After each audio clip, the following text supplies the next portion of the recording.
will describe who she works for, which is herself, and why she does that, because she has her own reasons. How come she's in Colorado? Probably the skiing's good. And meanwhile, this is an example of how people across the country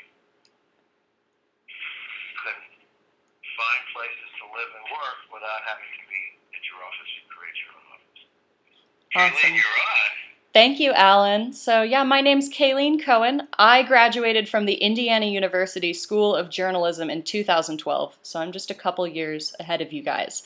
While I was in journalism school, I was a staff writer, layout designer, section editor, managing editor, editor-in-chief of various newspapers, magazines, and I was most passionate, dorkily enough, about yearbooks. And so I gained a ton of journalism experience that I was incredibly passionate about and moved out to Colorado with all of my samples under my belt, ready to be a rockin' and rollin' freelance journalist, and found it a little hard to compete in the marketplace out here. You guys might face some of the same issues once you graduate, and decided to see what I could do with my journalism skills. I ended up repurposing those skills into what I define as digital marketing. I run blog campaigns, which is called content marketing over in this world, and I run digital marketing campaigns for all sizes of businesses, and that includes social media campaigns, newsletter campaigns, pay-per-click advertising, search engine optimization, all kinds of great things that I'm using my media skills for to help these businesses remain abreast in the digital marketplace and remain competitive. One of my favorite tools to use is Twitter, and this is how Alan and I came together. And so today I'm going to talk to you guys about some of the pros of Twitter and some of the cons and some of the ethical conundrums that we face as journalists and as marketing professionals using Twitter. As Alan said, I've been running my own business for 3 years now. It is called Mountain Dog Media. Woof, woof. I am obsessed with dogs. I have 2 awesome dogs in this room with me right now, taking their early morning naps. And business has been going well. I've been self-employed for 2 years now. I worked in a coffee shop full-time the whole first year I was getting started. A little bit of hustle mode there. So why would we want to tweet as journalists?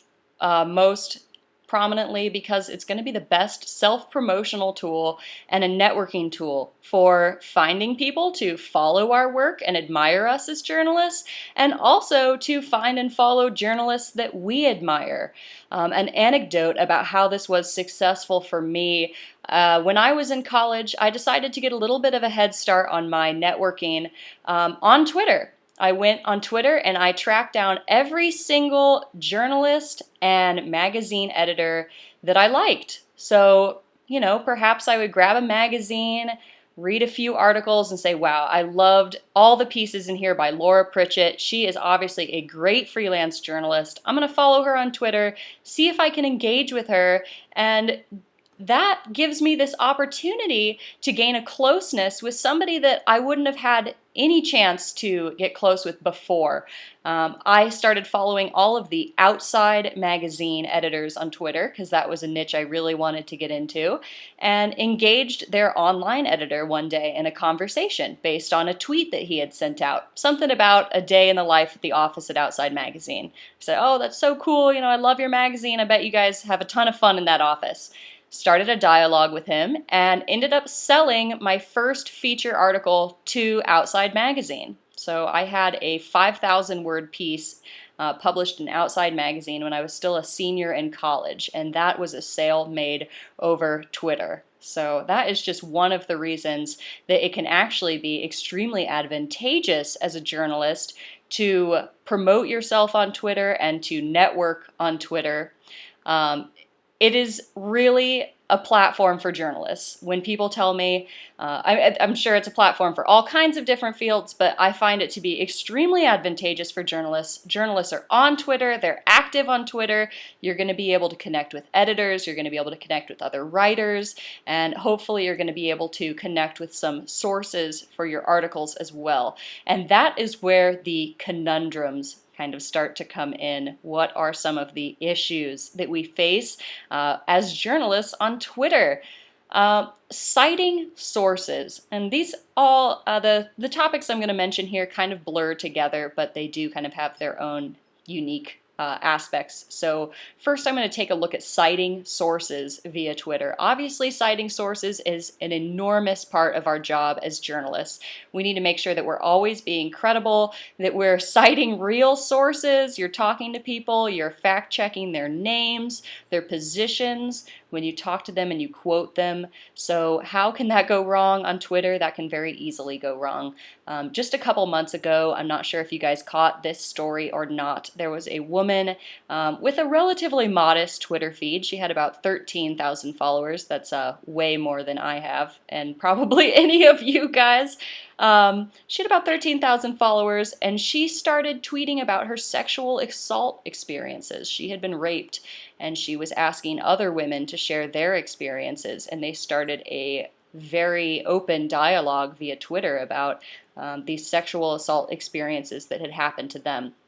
Well, BuzzFeed.com, a Huffington Post type place, if you guys aren't familiar with BuzzFeed, picked up on the story and started sharing this woman's picture and Twitter handle and saying that she was this great crusader for sexual assault victims. And she didn't really want her face to be smeared across the internet as the face of sexual assault victims.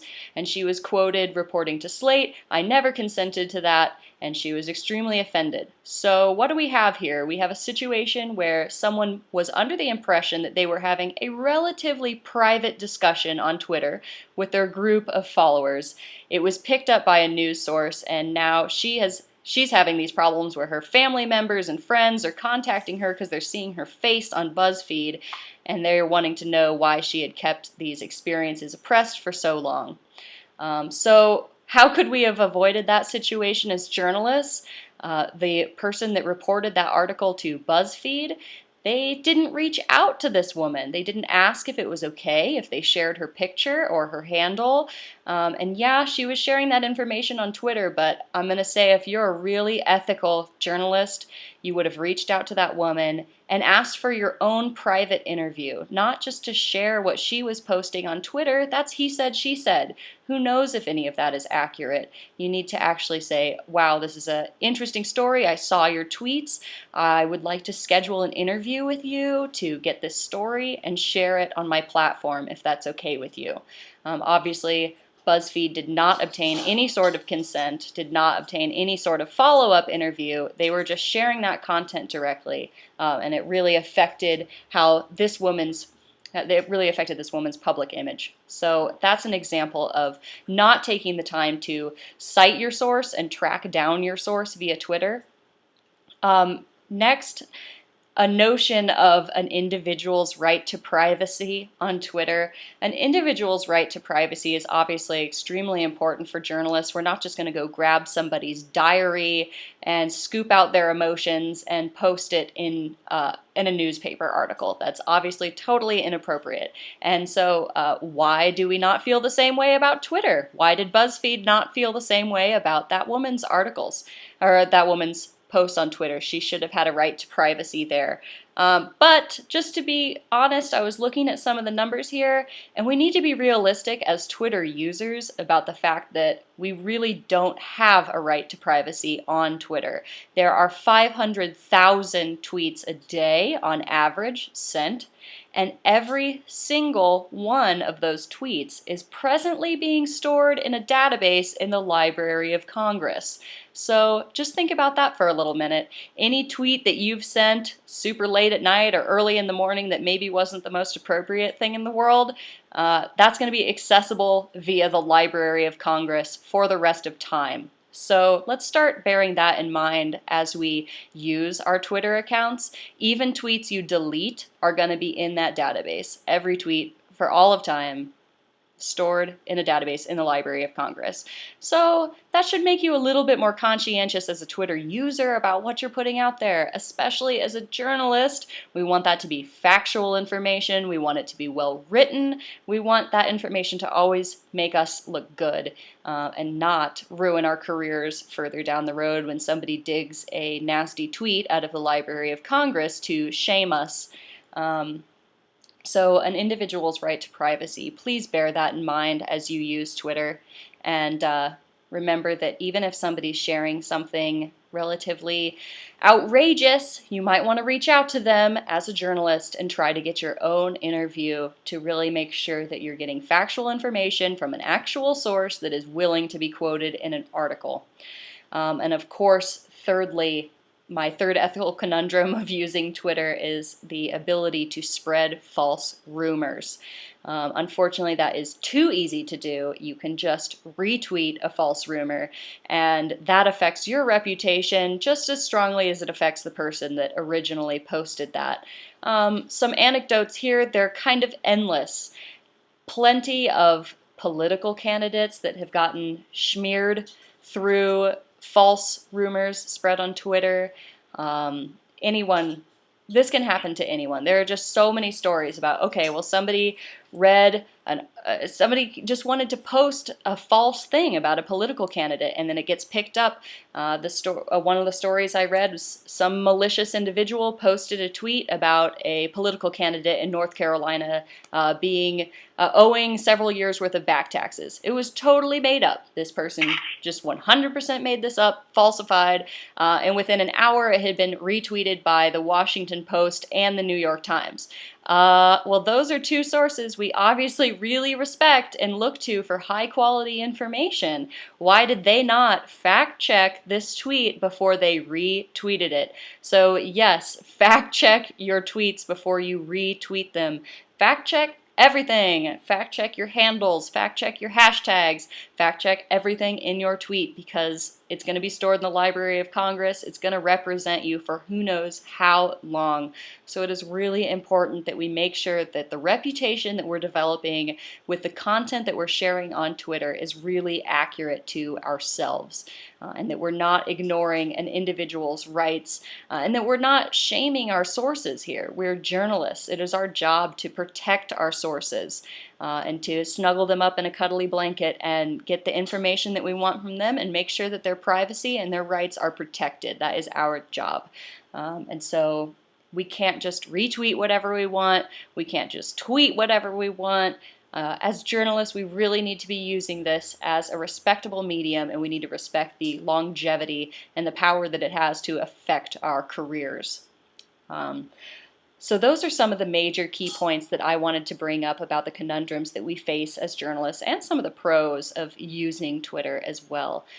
So I would like to open up the floor and see if there are any specific questions about Twitter, about being a journalist in this day and age, and maybe transitioning those skills to digital marketing and being self-employed. Okay, Steve, I have two questions. First being, why Twitter instead of other social media websites such as LinkedIn or Facebook? Awesome. So I personally feel like every single social media platform has its own unique advantages and has its own form of preferred content. Why Twitter? Because it is short and easy to connect with people, and it has become a resource for reputable institutions as much as it has become a resource for non-reputable institutions as well.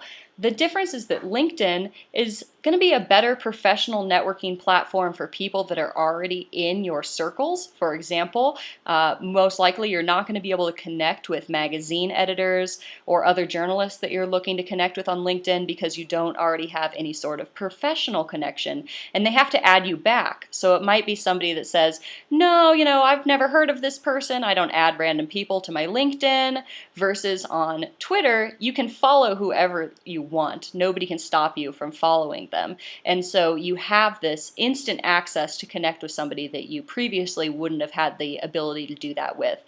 Similarly, on Facebook, where somebody needs to accept or approve your friend request, you're not going to be able to instantly connect with the level of people that you're going to be able to join with on Twitter.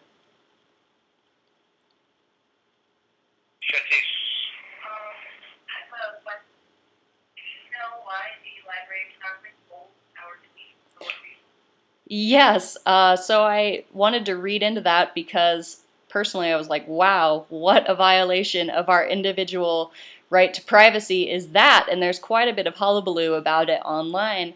It seems that the illustrious they, has decided to store all of the tweets for all of time for research purposes. Scientific researchers plan on studying our tweets. There are already studies underway to evaluate our culture and evaluate our discourse and come to all sorts of interesting conclusions about us using our tweets. So whether you approve of that or not, that is what they are doing. Tina. What if someone's Twitter is set to like a private setting? Would that still make their tweets public because public information still? I am not sure exactly how the privacy settings affect Twitter. I have a fully public profile myself because that gives you the most networking value in your profile. What I would say is that those privacy settings are perhaps going to protect you from other users seeing your content, but I would not imagine that they're going to protect you from having your content stored in the bulk database of all of Twitter sphere. And I would recommend, instead of gravitating towards having a private profile, which is going to have minimal networking value for you, I would just keep your profile acceptable for public viewing, because if you switch your profile into private mode, you're going to have a hard time using the networking value of Twitter as well.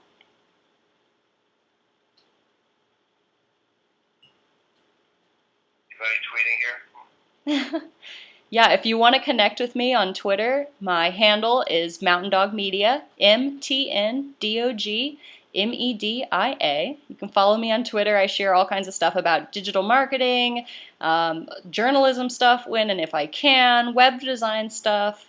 We're also active on every social media platform. So like the first individual said, why not anything else? We're also active on LinkedIn, Pinterest, Facebook, Instagram, Google+, YouTube.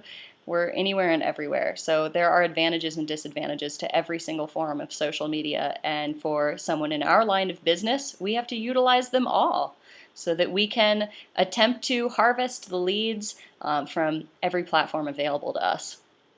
Kayleen, there's a debate that's going on in every newsroom. Part of that debate is whether exposing yourself to too many tweets exposes yourself in a way that is really detrimental. Okay. People are fired because they tweet too much, or they don't listen to what they're tweeting, or they screwed up a hashtag, or they screwed up a handle. Yeah. I would certainly say it's not an issue of volume. Plenty of people tweet all the time without running into any problems. But when it becomes a problem, when you're tweeting too much and you're not being careful about exactly what you're tweeting, that's when you start to run into some significant problems. Like you didn't fact check a hashtag. Maybe you assumed that a hashtag was going to have really reputable traffic on it, but then you send a tweet and you check it out and oh my gosh, no, there's garbage on this hashtag. I don't want to be associated with this. That's when you start to run into trouble. So check your hashtags, check your handles, and carefully read your tweet. Do you approve of every one of those 140 characters? You don't have that much room to mess up. So it shouldn't take you that long to proofread and fact check what you're sending out on Twitter. If you make a mistake, as you remember I did, and then all of a sudden you want to get it off and you replace it, does the mistaken tweet affect the correction? How, if at all? The mistaken tweet is still going to be out there in the world. As I said, unfortunately, you can delete a tweet, but it's still going to be stored by all these databases that store copies of every tweet ever. Is that going to affect you from a user standpoint? It depends on who saw your tweet before you took it down. If somebody saw it and screenshotted it and is hell-bent on bringing you down for that tweet, then they certainly can do so. So you can delete a tweet and you can repost one and hope that nobody saw the first one. But again, before you press send on any of those tweets, just reviewing everything in there to make sure that it's accurate is going to be really important, because having a messed up tweet out there is, again, just going to look bad on your reputation. It's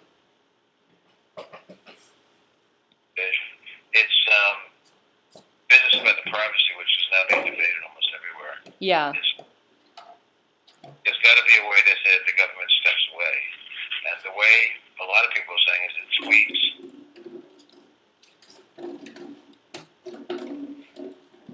I'm sorry, you're saying that the...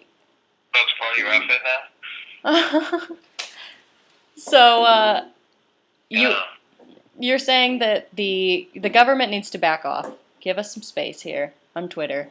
Well, it's interesting to me because the debate about the right to privacy on Twitter, some people say, well, what right to privacy do we have on Twitter? It's this thing that didn't exist before. Do we deserve privacy on Twitter? Well, if inherently yes, then why and how? So it's pretty interesting to me exactly how many people are out there debating this subject, people that don't want our tweets to be researched and stored in a database. I have to agree with them there. I don't think that it's necessary to keep every one of my tweets. I certainly know that I've sent some tweets I don't necessarily want in the Library of Congress for the rest of the time. So it'll be... There's no way really to prevent people from becoming one of your followers? There is no way, no. You can block a specific person once they follow you, if they're harassing you or something like that. But otherwise, the goal of the game is to get as many followers as possible. So there's not really a reason to try to deter people from following you. You want people to follow you that are ideally then going to be engaged with your content. What's more important in terms of a journalist, having tweets or having followers? I would say it's really about engagement. You want to have a good number of followers, but if you have 50,000 followers and you don't get a single like or retweet, then you don't have any engagement, and that's not really good at all. That's not doing anything for your career.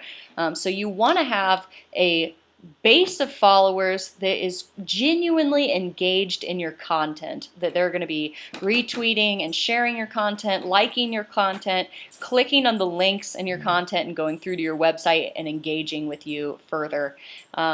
So, you know, it's a ratio more than a numbers game. It's more how participatory are your followers than how many followers do you have. Okay, questions? Ruben, I got you a shot. Like when you're applying for a job or something, how dependent is like your tweets and your internet stuff you do to how they select you for a job? Is there like a level of grade that they use? Like, well, he sent this tweet like when he was 18, this stupid tweet, so we can forgive him for that. I mean, is there a number of years where they look back and they're like, up to a certain point, we'll punish him for this, or That's a great question. That's definitely going to depend based on each individual employer, how far back they're willing to scope into your past, or if they even care about your Twitter. You know, some employers are going to be hell-bent on looking at your Facebook profile and your Twitter and really seeing what kind of public image you put out there, especially as a journalist. That's going to be important. Whether they look through your last week of tweets or whether they look back through years and years of tweets. I think that's going to depend on the integrity of the position that you're going for. I would imagine if you're trying to get a staff writer position for the New York Times, that they're going to really be thorough about how far back into your experience they check all of your profiles. But if you come out here and you're freelancing for a daily newspaper or a monthly periodical of some sort, I have to imagine that they're not going to be as thorough. They're going to check just a couple weeks worth of tweets maybe and say, oh, this person tweets mostly journalism stuff, very cool, they're right in line with our public image, that's going to be perfect. Are they going to dig down and find that embarrassing tweet from when you were 18? Let's hope not. When that becomes an issue, I think, is when you have made a name for yourself and you're high profile to some extent and someone has a malicious reason to try to bring you down. That's when they're going to try to start trying to find that information. Ooh, look at this tweet he sent when he was 18. Is this really the type of guy that we want reporting on this genre for us? And that's when it can become an issue. Thanks, sir.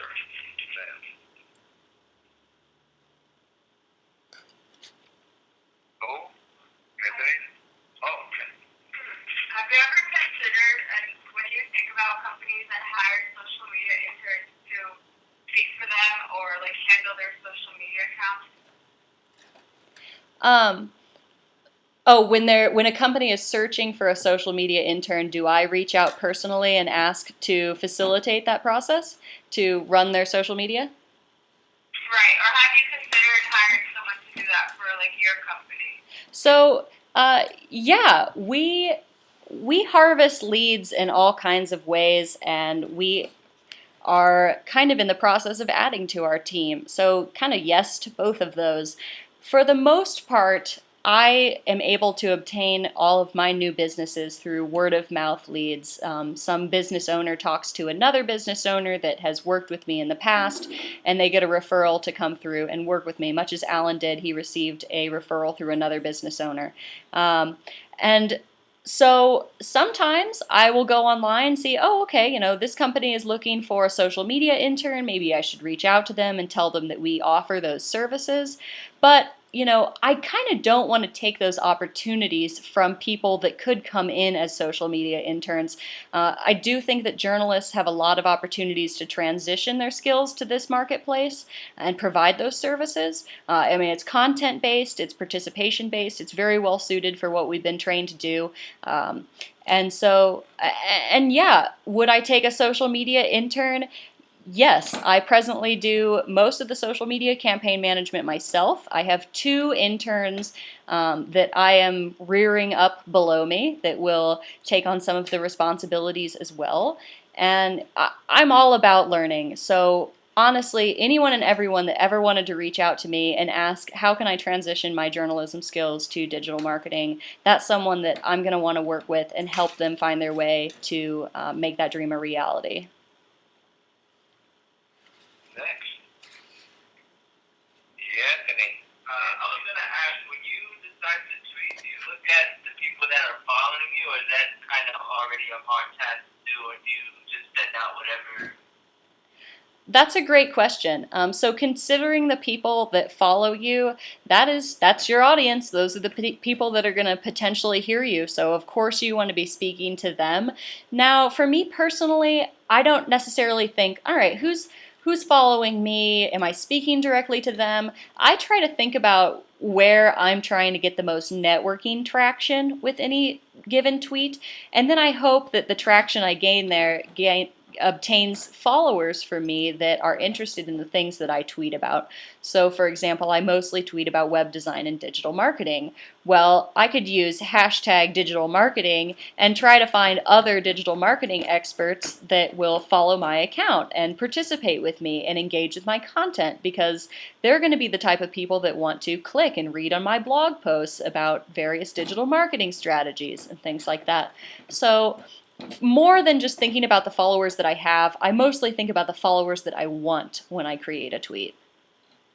Very important who you want. Yeah. Because since people can find your tweet and see what those followers look like. Yeah. And on that subject, how you do that is through hashtags. You grow your account by using hashtags that relate to your content, that already have a good amount of traffic on them, to obtain those new followers, because you think to yourself, okay, well, how am I going to get more digital marketing professionals to follow my account?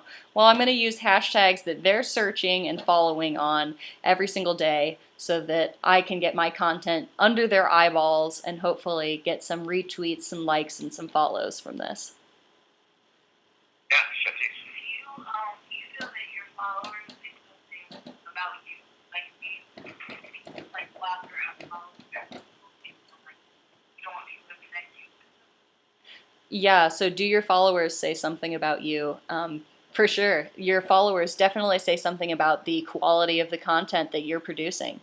There are plenty of spammy accounts out there that will just follow you for the sake of increasing their own numbers. They're following you to try to get a follow back.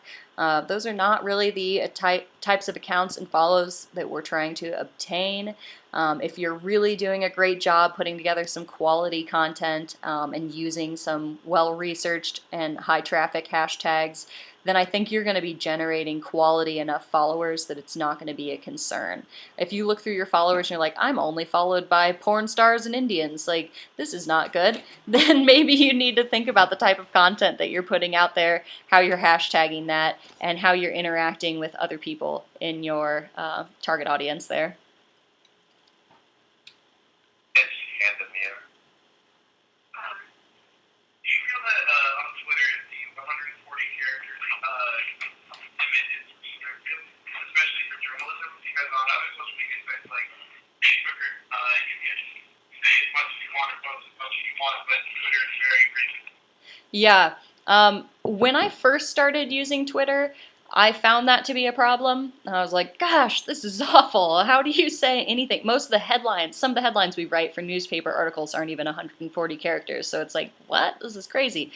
But as I got more used to the medium and a couple other things that are kind of character restrictive, I've really learned it's kind of a game. It's fun.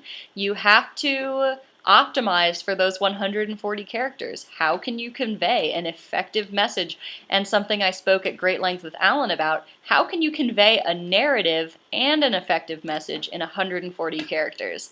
You can, you just have to get really crafty. You have to use some good words and really think about what you're producing. It's easy to write a paragraph, it's hard to write 140 characters. So The narrative is, actually, Kayleen did teach me, is that we first started this, and I'm not thrilled by it, Kayleen knows that. The whole idea of creating a platform and a network is very time consuming. mm-hmm. And I've talked to my boss about it. He doesn't care. So what happens when you spend all your time working on your platforms, you can sometimes not enough time on your programming or articles, whatever it is. Mm-hmm. There's a cartoon that runs around where Perry White of the Superman times, Kayleen, Yeah. and Clark Kent to do more work. He says, well, you will as soon as he finishes Instagram, this gram, that gram, his gram, and her gram. Yeah. And all the grams that are out there. You almost, there's a guy, the late David Carr, was telling me, he said that he got 50,000 of a day, and he used to send out 25 tweets A day? a day, and then he got down to 25, then he got down to 15, then he hired somebody. Yeah. So that's where I make my money, is when people finally realize that they don't have the capacity as business owners to be responsible for all of their digital marketing campaigns. It's extremely time consuming. For myself personally, I had been harping on myself for years to be more serious about the Mountain Dog Media various social media accounts, because here I am providing this service for so many people, and I could never motivate myself to post on our Facebook or our Instagram or anything like that. And then finally, a few months ago, I decided to really be serious about that with myself and make that a rigid goal to post on every social media account every day if possible. And yes, that is enormously time consuming as a business owner.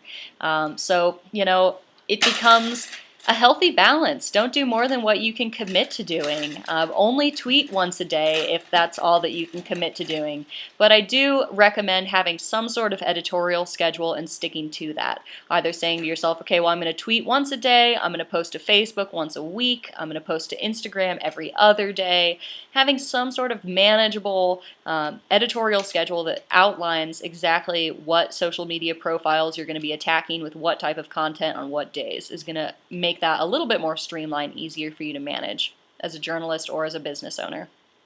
What do you think is more effective, Facebook or tweets? Again, it totally depends on who you're trying to engage with. How? From a networking perspective, Twitter. From an engagement perspective, Facebook. Because on Facebook, you're going to get more likes and page engagement that are from people that are really genuinely interested in you, they know you, they've seen your show or something. You're not going to get random followers on Facebook.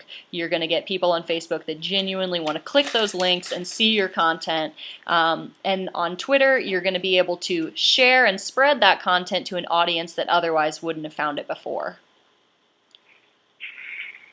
How often do you tweet, and do you ever participate in those like hashtag movement, the one that you spoke about, what the sexual violence one? So personally, I tweet usually once or twice a day a new resource that I share, something relating to my field. And I do not generally participate in trending hashtags or anything like that. It's not something that I'm personally very passionate about.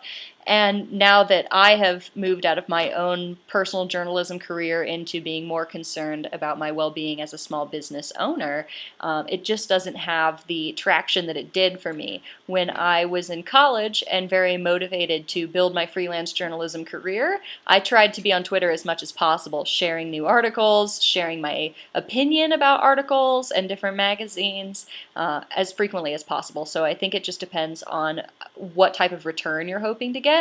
Obviously, if you're hoping to build an enormous network, then you need to be pretty active. If you're just wanting to have, like for me, I just don't want my Twitter to look dead, well, I try to tweet once or twice a day if I can. You know, I'm not goal setting as rigorously as I previously was on Twitter.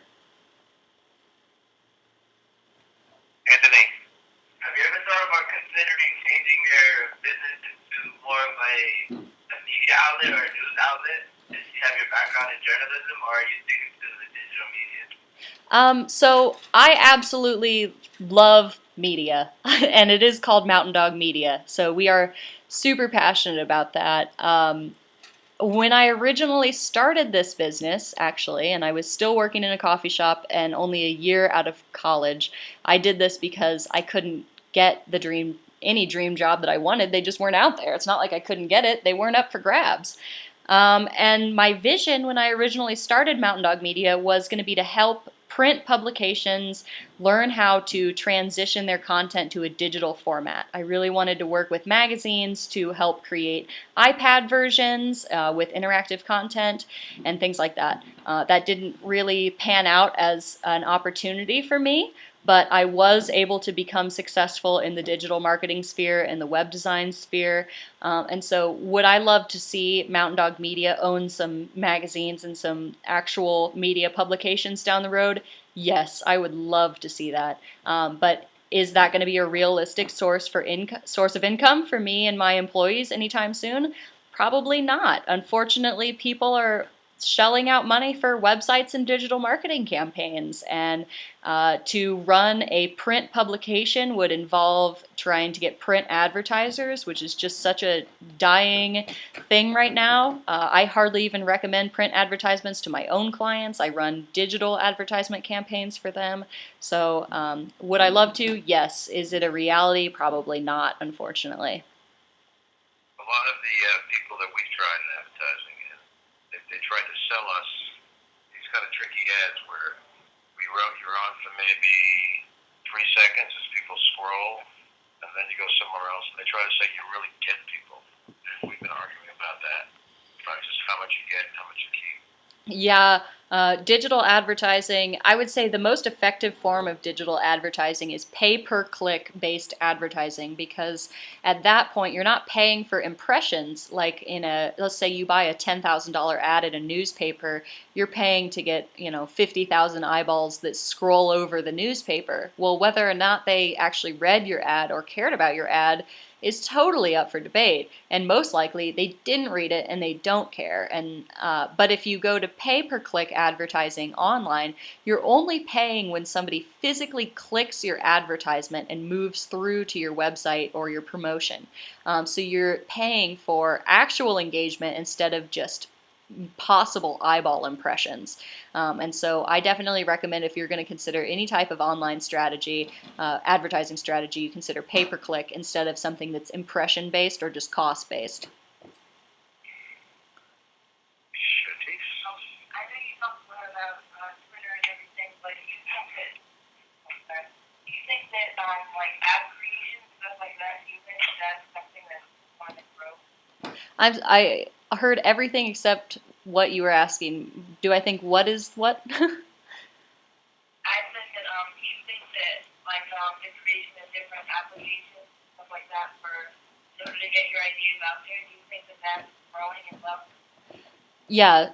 So were you asking about AdSense? Applications.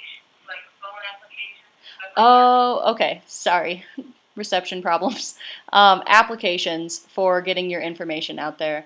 Um, you know, there are so many different ones. It totally depends. It depends on what you're looking at. There are so many different forms for connecting with people that sure, there are plenty of advantageous ones and plenty where you might just be wasting your time. I know that there are a lot of apps that are designed to connect people within specific niches.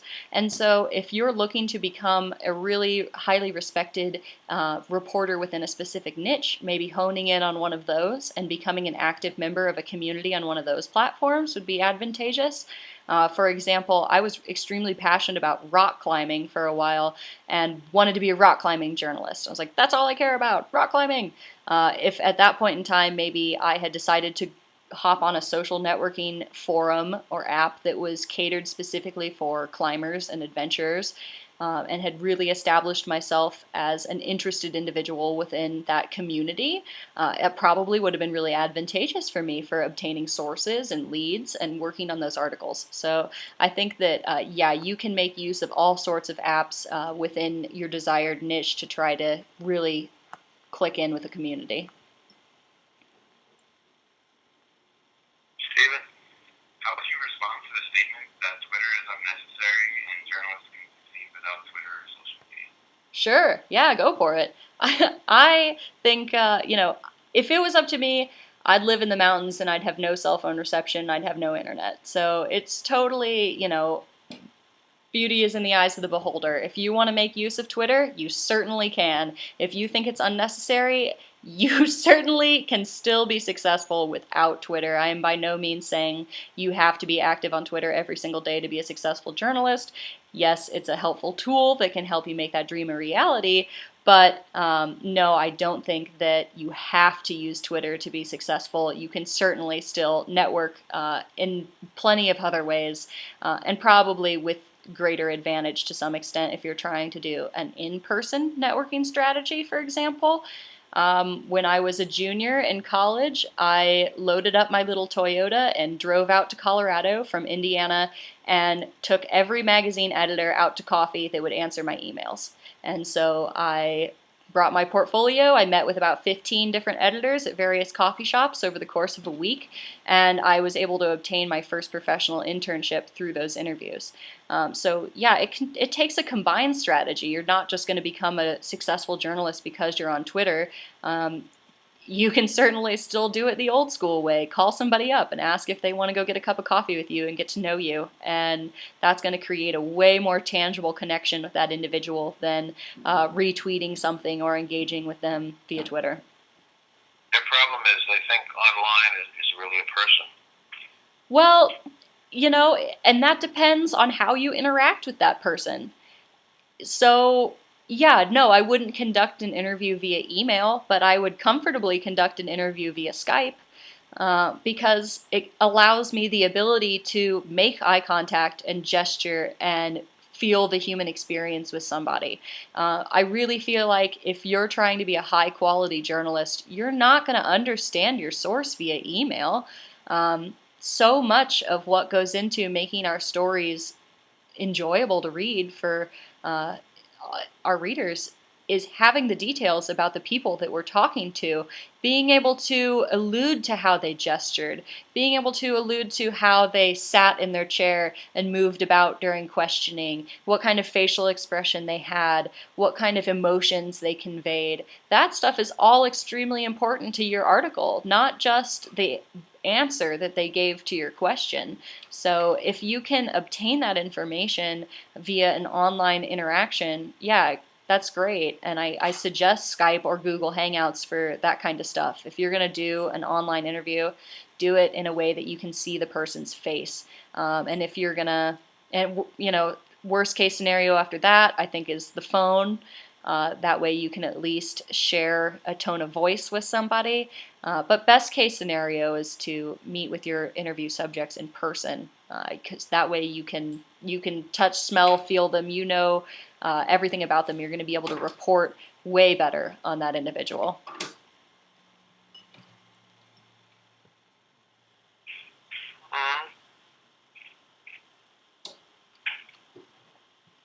Yeah. At least pick up somebody.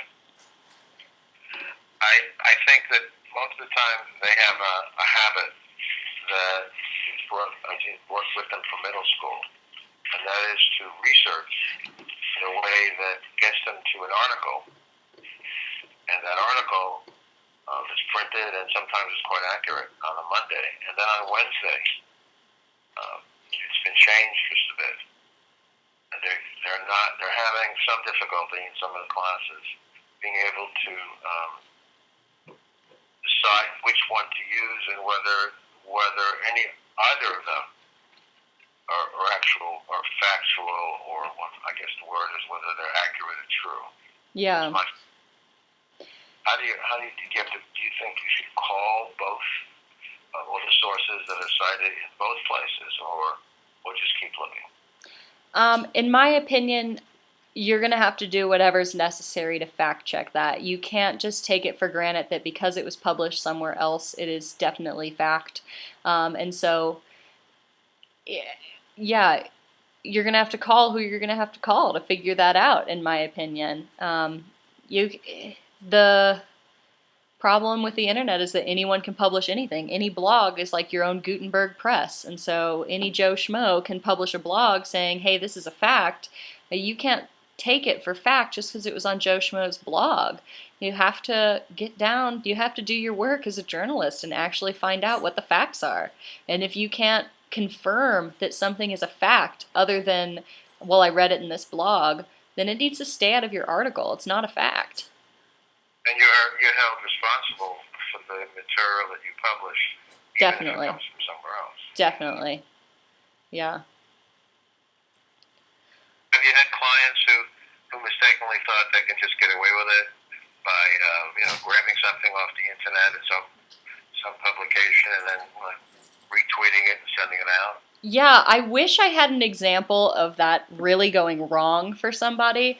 I have a client, the first client that pops into my mind is I have a woman who keeps stealing images to post with her blog. She just Google searches an image, she steals it, and she puts it up on her blog. And I keep saying to her, no, that's violating copyright law. You can't do that. You don't have the rights to those images. This is not appropriate. And she says, well, I'm just going to do it until I get caught. Sure. So I had her sign a release of liability for me so that if she gets sued for stealing those images, I can't go down with her because I have warned her plenty of times now that that is not appropriate. So yeah, sometimes clients, they just think, oh yeah, it's the internet, anyone can do whatever they want. I can steal these images, I found them on Google, so they're fair game. That is absolutely not true. So, yeah. They could sue you, Kay. They could just say they don't care.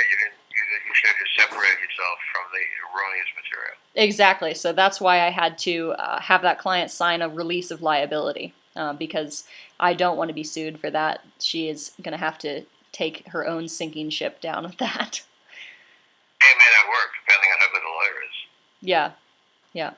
Well, we'll see. I still am yet to face a legal battle, so I've kept a good enough reputation. Nobody has sued me so far. I am very passionate about copyright stuff. I know a lot of other web designers are not. I'm sure there are plenty of other web designers that are willing to steal whatever image they find off Google. I make my clients purchase stock photography or hire a professional photographer to get original imagery for their websites because I'm just not a fan of let's steal whatever we want off the internet and make this work. I still try to have some ethics of journalism. I keep all that stuff at my core, and I think that it's really important and makes me distinguishable from a lot of my competitors is that I have that integrity and that passion about the truth and facts and not just fluffy, this is the internet, we can do whatever.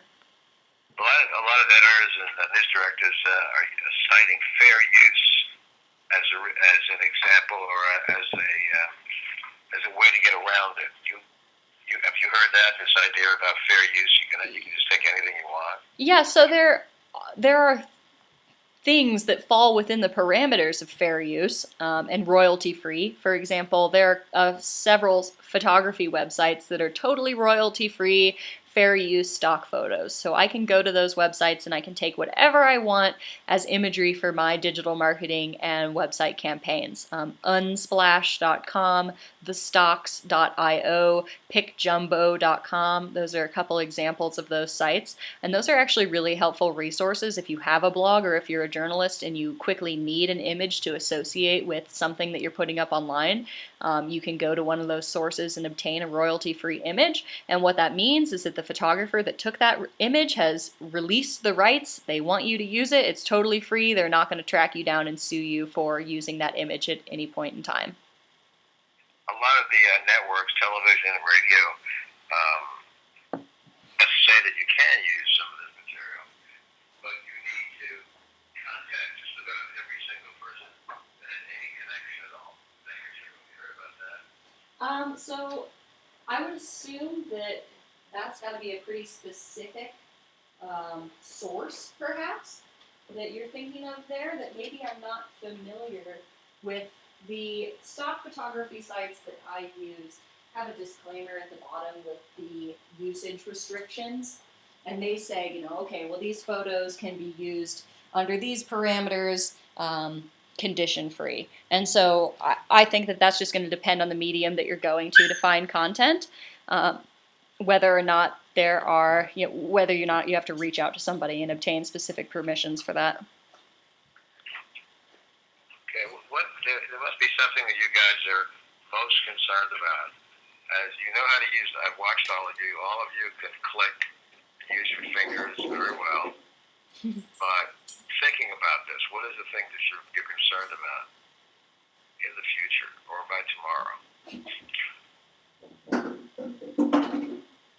The question, if you delete your account, would it be possible for the company that you're trying to work for to still be able to find the tweets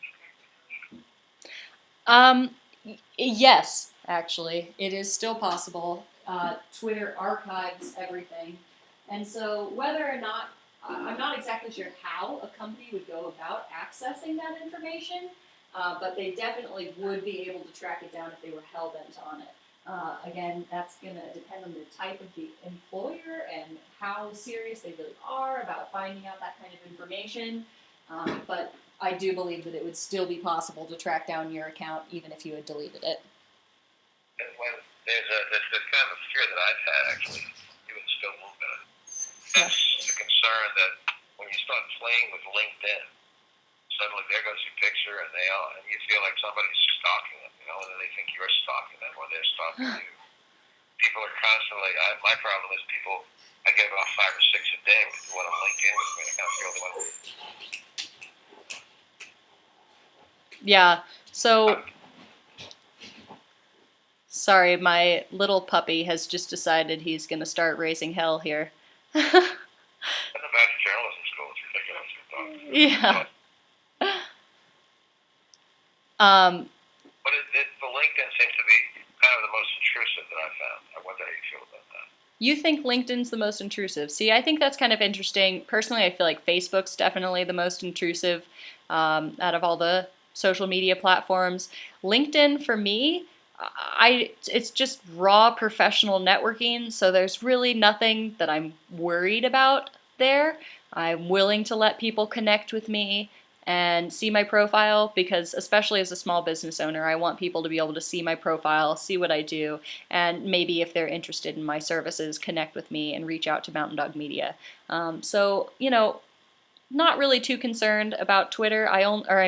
In LinkedIn, excuse me. I only post the most professional stuff on LinkedIn because that's a purely professional medium. And so, you know, I wouldn't be posting, here's a picture of me out partying with my friends on a Saturday on LinkedIn. I would be putting that on my Facebook page where people that are friends with me as an individual can access that type of content. And on LinkedIn, I'm only going to be sharing something like, hey, check out my latest blog that I just wrote on this topic. Or here's my latest professional headshot, something like that. Where are we at? Too much work. Here's a way to make a living, kid. Yeah. Anybody else? There's a hand in the corner. The hand belongs to Connor, I think. Yeah. Do you feel that some companies are kind of apprehensive about going digital, or do you feel right now there's just like a mad rush to get digital because it's so prevalent right now? Yeah, definitely the latter. I think that there's a mad rush to get digital right now. It is the future. If you're not trying to go digital, you're trying to shut down your business. Um, Namely, my most popular service is search engine optimization. Worf, no! Sorry, my puppy is now peeing on the floor. Search engine optimization, website development, digital marketing, all that stuff is so important for businesses to remain abreast in the marketplace these days. And I mean, if you think about it, if you're searching for a dentist, you're going to pick a dentist that comes up on the first page of the Google results for Boulder Dentist or whatever your town is. You're not going to be scrolling through back to page 6 trying to find a dentist. So search engine optimization is becoming enormously important for these businesses that want to remain competitive and want to be drawing in new customers. So yeah, any business you talk to is going to be interested in developing their website, enhancing their digital marketing campaign to some extent to reach some new goal. You don't feel like tweeting, as a lot of people don't, like me. We've learned to use the whole idea of linking and sending your tweet to people you think will be interested in it with a little bit of a comment. Yeah.